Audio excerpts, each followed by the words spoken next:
দেশের জনপ্রিয় পর্যটন এলাকা হওয়া সত্ত্বেও সেন্ট মার্টিনের স্বাস্থ্যসেবার বেহাল দশা। কাগজে কলমে 20 শয্যার একটি হাসপাতাল থাকলেও কোনো সেবাই মেলে না সেখানে। ফলে স্বাস্থ্য সেবা নিয়ে অনিশ্চয়তায় দ্বীপের 11,000 মানুষ। দ্রুত সেবা চালুর দাবি তাদের। মিসবাহ আজাদের রিপোর্ট, জানাচ্ছেন শাশ্বতী সরকার।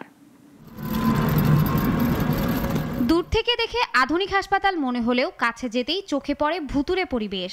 শুনশান নীরবতা, নেই রোগীর উপস্থিতি, মাঠে ঘুরে ফিরছে গরু ছাগল। দ্বীপের একমাত্র স্বাস্থ্যসেবা কেন্দ্রের চিত্র এটি।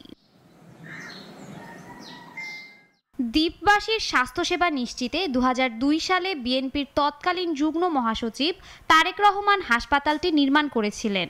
শুরুতে 10 শয্যা বিশিষ্ট হলেও পরে তা 20 শয্যায় উন্নীত করা হয়। কিন্তু প্রতিষ্ঠার 2 দশক পেরোলেও এখনো অবহেলিত হাসপাতালটি।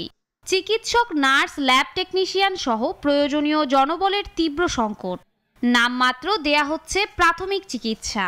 17-18 বছরে কোনো চিকিৎসা হয় নাই হাসপাতালে। আওয়ামী লীগের আমলে কোনো চিকিৎসা হয় নাই। আর টেকনাফে চলে যেতে হয়। একজকে ট্রলারে বাচ্চা, তাহলে বাচ্চা মারা যায়, তাহলে বাচ্চার মা মরে যায়। আসলে ডাক্তারের অনুপস্থিতি এখানে দেখাশোনার জন্য কেউ নাই। এখানে উনি যদি না থাকে বা উনি যদি কোনো কারণে ছুটিতে থাকে, একজনও নাই দেখাশোনার জন্য।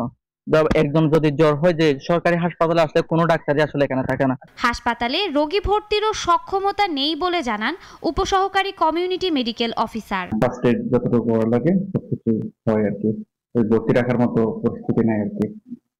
আপাতত ডেলিভারি পছন্দ আছে আর কি। আমাদের স্যার চেষ্টা করতেছে স্বাভাবিক করার জন্য আর কি সেবাটা।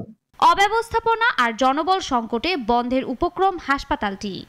স্থানীয়দের অভিযোগ, এক অফিস সহায়ক বর্তমানে হাসপাতালটির হর্তাকর্তা। পরিবার পরিজন নিয়ে হাসপাতালের ভেতরে ব্যক্তিগত আস্তানা গড়েছেন তিনি। কারণ সে আওয়ামী লীগ করলে আমি তার দখলদার পাবো না। সে চাকরিজীবী, দীর্ঘদিন সরকারি কি চাকরিতে আছে নেটগেট হিসেবে। এটাকে কি তার একটা ফ্যামিলির এই হিসাবে ব্যবহার করতেছে এবং তার ঘর বাড়ি ওখানে আছে, সে সরকারি কোটারা থাকে।